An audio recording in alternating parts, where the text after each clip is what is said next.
الرحيم. أهلا بكم في قناة باصي لميدو. النهاردة إن شاء الله بإذن الله هتكلم عن نوستالجيا الكرة مصر زمان للدوري المصري الممتاز. بداية أول دوري كان سنة 1948. الدوري ده كان ساعتها في الحقبة الزمنية ساعتها الناس كانت بتعتمد على الراديو، كانت بتسمع الإذاعة، كانت بتسمع المعلق كان حيادي، المعلق كان بيهيئ الناس اكنهم في الاستاد بكل التفاصيل، بكل حماس الجمهور، بكل لعبة او كورة حلوة من لعيبة بعينها. ابرز النجوم كان بتتقال، ابرز الهجمات لما كان بتتعمل كان المعلق كان بيقولها. ما كانش فيه لت وعجن وزج بالاسماء وكيل بالمكيالين. كان فيه منافسة شريفة زمان، كان فيه عدالة تحكيمية زمان، كان فيه رقي في التشجيع بين الجماهير وبين الفرق، كان في تنافس، كان في صداقة وحب وعشق لكرة القدم. سيب كل حاجة في ايدك دلوقتي وغمي عينك وغمض عينك وركز معايا وبصوتي، وتعالى ارجع بيك للزمن لورا من 2026 النهاردة لحد سنة 2000، لحد سنة 1948 في مولد أول دوري مصري ممتاز. تعالى بينا ونشوف الحكاية ونطير مع بعض للزمن لورا. يلا بينا.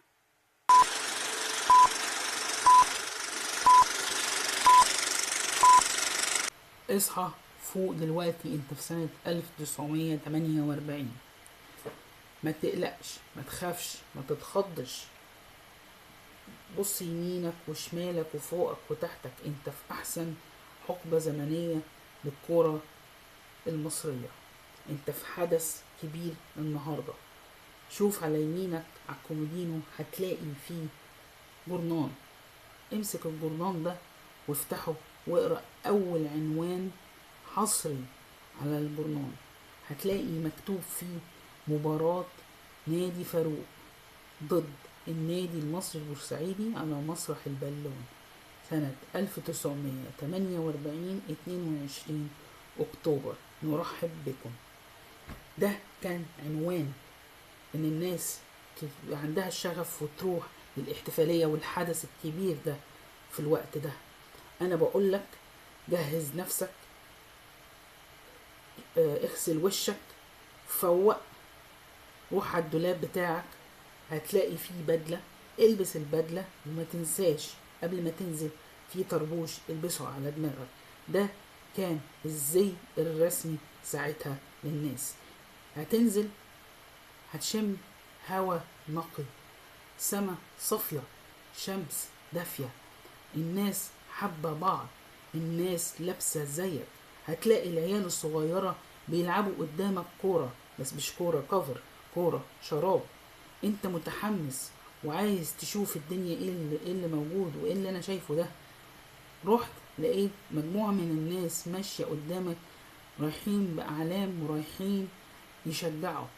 اسألهم انتوا بتعملوا ايه، انا عايز اروح الماتش بتاع نادي فاروق والنادي المصري البورسعيدي. هياخدوك معاهم ويروحوا معاك الاستاد.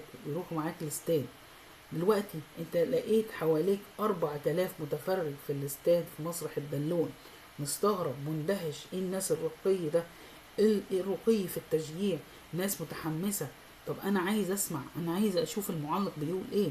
معاك الراديو بتاعك هتلاقيه في جيبك، طلعه ودوس على الإذاعة المخصصة للماتش. هتسمع صوت المعلقين بتوع زمان، هتسمع صوت نقي صافي جميل مريح، مش إزعاج وضوضاء في ودانك.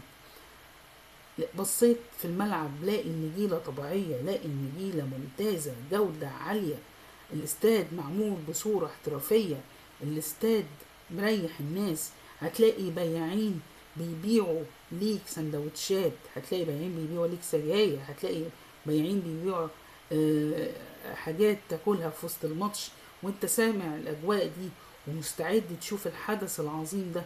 اللعيبة نزلت ابتدت تسخن، هتلاقي لعيبة معينة وابرزهم هيكون اساميهم المذيع بيقولها. انت دلوقتي سامع ايه؟ قولي. ايوه هو ده. المذيع عمال يقول اسم رنان، اسامي رنانة. انت قلت لي ايه اسمه ايه؟ ايوه هو ده المذيع. قالك محمد امين سجل اول هدف في تاريخ الدوري المصري الممتاز، لاعب الزمالك. بعد كده ايه ده؟ ايوه قول لي اسمه كده. ايوه سعد رستم سجل اول هاتريك 3 اهداف في المباراة في تاريخ الدوري الممتاز. انت صح، انت شايف الحماسة، شايف ان الناس مبسوطة. في الاخر الماتش خلص 5-1. بسمتك مبسوط سعيد فرحان، شايف ناس بوقار، شايف الناس جنبك حواليك لابسين برقي، شايف الجمهور 4000 حواليك، كله بيشجع، كل واحد بفرقته بيشجع فرقته بروح رياضية. في بعد ما عشت الأجواء وحضرت ماتش بتاع الزمالك والنادي البورسعيدي في ملعب مسرح البالون ورجعت البيت، أحب أحكي لك قصة دوري 1948. اهدى واقعد وريح نفسك وافرد ظهرك واسمع. سنة 1948 كانت نقطة تحول في تاريخ كرة القدم المصرية. قبلها كانت البطولات تقام على شكل كؤوس محلية فقط مثل كأس مصر، ولكن لم يكن هناك دوري منتظم يجمع كل الفرق الكبرى في موسم كامل. البداية كانت تأسيس الدوري المصري الممتاز، جاء لمنافسة تطور كرة القدم في مصر، وشارك فيه 11 فريق في نسخته الأولى. من أبرز الأندية المشاركة كانت نادي الزمالك، نادي فاروق، الأهلي، المصري البورسعيدي، الإسماعيلي، الاتحاد السكندري، الترام، يونان، الإسكندرية، ناس كتير ما تعرفوش، وكان نادي ترام. الدوري كان يعتمد على مباريات الذهاب والإياب، لكن بسبب التنظيم الجديد كانت البداية بسيطة واحتفالية. أول مباراة في التاريخ كانت بتاريخ 22 أكتوبر 1948. المباراة كانت ما بين الزمالك ضد المصري البورسعيدي. المكان كان ملعب مسرح البالون. الأجواء كانت جماهيرية، كان في تحمس واضح ما بين الجمهور، كان الموسيقى والإذاعة تنقل المباراة والأمل في بداية عهد جديد للكرة المصرية. أحداث المباراة، النتيجة النهائية كانت بفوز الزمالك 5-1 على المصري. أول الأهداف في الدوري المصري كان عن طريق محمد أمين من الزمالك. كان أول هاتريك في الدوري كان سعد رستم كان من الزمالك. هدف المصري الوحيد أحرزه السيد الضزاوي. المباراة مثلت احتفالا تاريخيا وكأنها إعلان رسمي عن ميلاد الدوري المصري الممتاز. أبرز ما ميز الدوري في حقبته الأولى كان نظام المباريات كان بسيط جدا مقارنة باليوم، 11 فريق فقط، وكان يعتمد على التحصيل الكلي للنقاط لتحديد البطل. اللاعبون كانوا هواة معظمهم، لكن شغفهم جعل المباريات مثيرة جدا واحترافية بشكل احترافي. التغطية الإعلامية كانت مقتصرة على إذاعة مصر، ولم يكن هناك تصوير أو تسجيلات دقيقة، لذلك أصبح كل شيء يحكي وينقل شفهيا من جيل لجيل.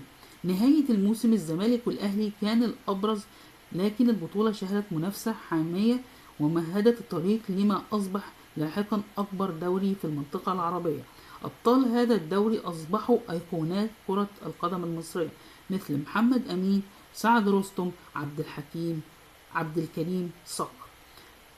يكون الناس عجبها الحلقة، ولسه في حلقة تالتة بإذن الله هنتكلم عن تفاصيل عن الفرق اللي كانت مشاركة في دوري 1948، لأنها كانت فرق جماهيرية افتقدناها، في فرق افتقدناها، وإن شاء الله اللي جاي أحسن من القناة ودايما في أحب من حضراتكم فضلا وليس أمرا لايك وشير وسبسكرايب للقناة، لأن إن شاء الله في تطور للقناة، وإحنا دايما بنحاول نقدم أحسن جودة للقناة من حيث البرنامج والمحتوى. شكرا لحضراتكم، رمضان كريم، السلام عليكم، إلى اللقاء في الحلقة الثالثة. شكرا.